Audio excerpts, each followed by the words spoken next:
Clash of the Classics.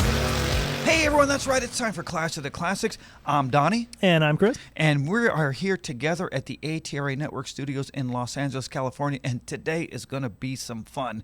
We are going to be talking about the 1965 Buick Skylark battling that 1965 SS Chevelle 396. It's the Skylark Grand Sport model for those of you out there who want some detail. This thing, totally awesome car. In fact, both of these cars are cool.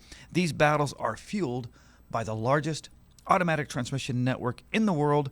They are the Automatic Transmission Rebuilders Association, or quite simply, the ATRA. I want to start with that Buick. Back in 65, General Motors kind of caved into the performance tide that was rolling into Detroit. Many of our older listeners will remember that. They started authorizing engines up to 400 cubic inches in some of the intermediate cars. That was good news for a lot of Buick fans because that kind of put some serious spark in the Skylark, as they say. The actual displacement of the Grand Sport was 401, but Buick kind of went right past that and renamed it the 400. The horsepower was about 325 ponies, but the big number was the low-end torque output. Ended up being, listen to this, 445 pound-feet of torque. In fact, it was so impressive that the marketing division jumped on board and named it the Wildcat 445. Now, the slogan stuck, and GM ended up putting it on the air cleaner of the engine. Now, the part that I want our listeners to take notice of, and listen up here, folks, it's very unusual for any automaker to reference an engine's torque output to identify the build. There are a few other rare examples of manufacturers doing this, and I welcome any listener to message me at horsepoweronline.com. I want to know of another automaker that did it. I've got a pair of custom horsepower for an hour coffee mugs for the first 10 people that can tell me who the automakers were that labeled the moniker of the label was the torque output, not the horsepower. Very unusual for an automaker to do that. So again, message me at horsepoweronline.com. Let me know of another automaker. First 10 people are going to get us a pair of custom horsepower for an hour coffee mugs. But with that standard 3-speed in the Grand Sport package ran about $253 additional dollars. If you went with the upgraded 4-speed manual, the price jumped about another $420. And believe it or not, that 2-speed automatic was the most expensive option at $457. We're talking about 1965 here, people. $457, a lot of money in 1965. That old 2-speed was called a Super Turbine 300.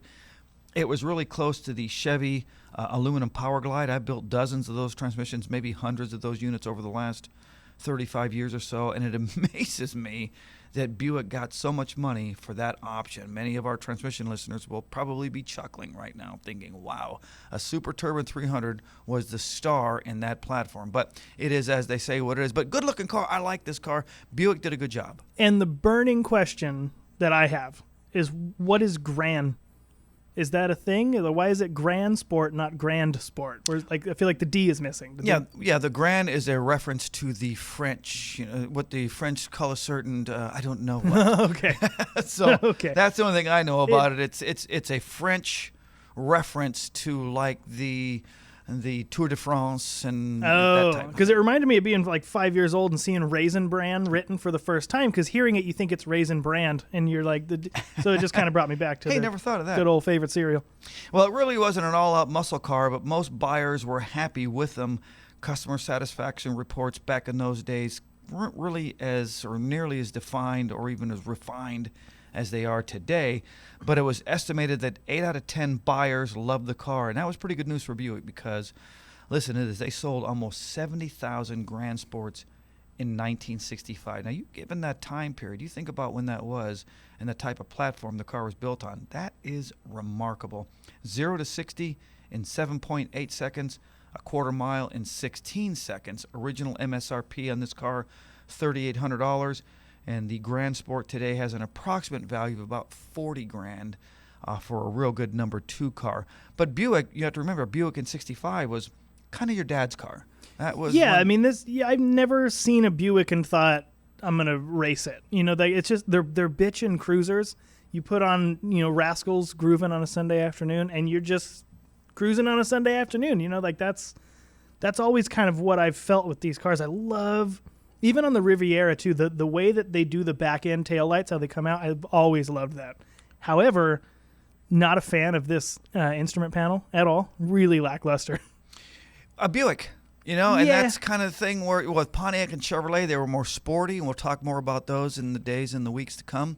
But Buick and Oldsmobile were more of Dad and Grandpa's car, and so that's what makes this car unique and so unusual, is that we had a car that was really known for its luxury, and now all of a sudden we have it's actually being considered or in the muscle car category. Pretty remarkable for Buick. Before I go any further, I want to talk about the largest automatic transmission network in the world. They are the Automatic Transmission Rebuilders Association. ATRA makes our Clash of the Classics possible. No one knows transmissions better than ATRA. With a member network stretching coast to coast, there is no better place to be when you've got a transmission problem than an ATRA authorized service provider. Head on over to atra.com, find a service provider member near you. All right, now let's talk about sporty. Let's talk about that 1965 Chevelle SS 396. Definitely an icon in the classics world. The Chevelles climbed to muscle car stardom, I think, kind of started with a couple of, and again, what I thought were brilliant maneuvers right about the mid-1965 model year. Around about that time, Chevy was chasing a few cars. It was the GTO, the 442, and then that Buick Grand Sport that we just talked about. Those cars were using larger displacement engines. And remember, it was the 389, the 400, the 454, and so on.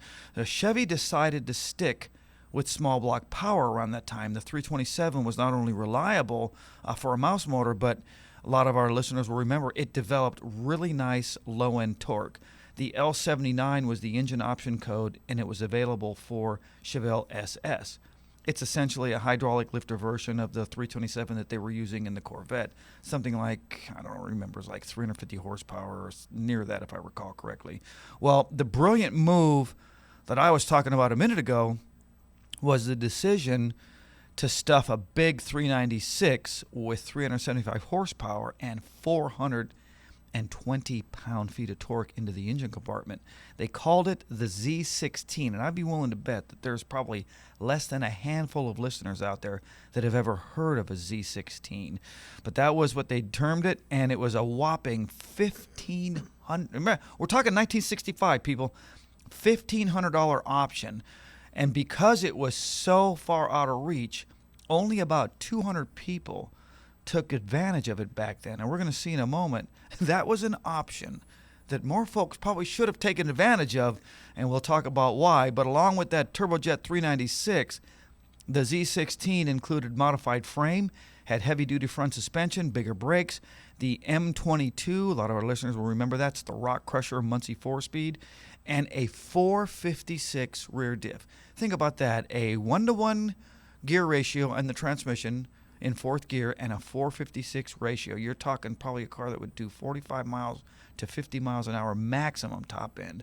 But you'd get there in, well, we're going to talk about that. You'd get there in just a little over 5 seconds. But along with a 160 mile an hour speedo, it also had a 6,000 RPM tack, made this Chevelle one of the hottest muscle cars of 1965. We have pictures of it here in studio. This car is absolutely stunning. Yeah, definitely. More. Well, I think I'm giving away my answer here, but for I already know your for answer. one reason or another, the Chevelle is definitely more my speed. I mean, you got the obvious; it's going to outperform the Buick, no question. But I while I do like the aesthetics of both, I do sort of gravitate a little more towards the sporty than the more luxury. Not that I dislike the luxury, I just kind of lean in that direction. So, without even being prompted, I'm going Chevelle. And I would go Chevelle as well, but I do want our listeners to understand one thing, because I've been looking on some of the comments that we're getting with some of the videos that we've done over the past few months and even few years. A lot of times people say, oh, this battle was foolish because it's pitting two cars that really don't belong in the same genre. Let me try to explain something to you. The Buick Grand Sport the Skylark Grand Sport, is considered a muscle car. Whether you want to consider it or not, whether your personal preference is that it is or is not, doesn't matter. It is considered a muscle car. And because of that, it makes it unique. It has the same base MSRP, and it has the same approximate value. Some people are going to like it, some people are going to hate it. But because the Buick Skylark Grand Sport is so unique, is what makes it so cool. Because Buick didn't normally do that. Yeah, most definitely. So that's kind of the reason why we pit these two models against one another. It's not that we're trying to say one's better than the other. We'd like to present them both and have you make the choice. But I've been seeing a lot of responses on our channel, and it's interesting. Some people will comment positively, but it's interesting to me. People seem to enjoy commenting negatively or when they like to offer a critique. Isn't that funny about people's character? Well, you can say anything you want behind the anonymity of an online avatar. Yeah, right. You know. Yes. So any negative stuff that you go through during the day, you can just unleash that consequence free. You know, because you don't say something like that to someone in person. They're gonna deck you across the face. Right. You can't deck someone over the internet. Well, 14-second quarter-mile time at roughly 100 miles an hour. And as I said, 0 to 60 in just over 5 seconds in this car. Talking about a 1965 car here, sir. This thing was one bad-to-the-bone unit. Original MSRP on the car was $4,100, which was a lot of money in 1965. Today, this car begins to fetch 80 grand and then goes from there. So it's, as far as value today, if you have this, if you were one of the 200 people that have a matching numbers Z16, you have got your retirement, well, maybe not completely taken care of, but you're sitting a whole lot prettier than you were before you bought the car. You've already mentioned you want the Chevelle. I like the Chevelle as well, so we've got a two-way tie. We need you folks to come in and let us know which car you like. Break up this tie. Today's Clash of the Classics made possible by the largest transmission network in the world. They are the Automatic Transmission Rebuilders Association. They've got certified service providers all across America. It's really easy to find them. Go to atra.com. There you'll find an authorized transmission service provider near you. That's it, folks. We'll see you next week.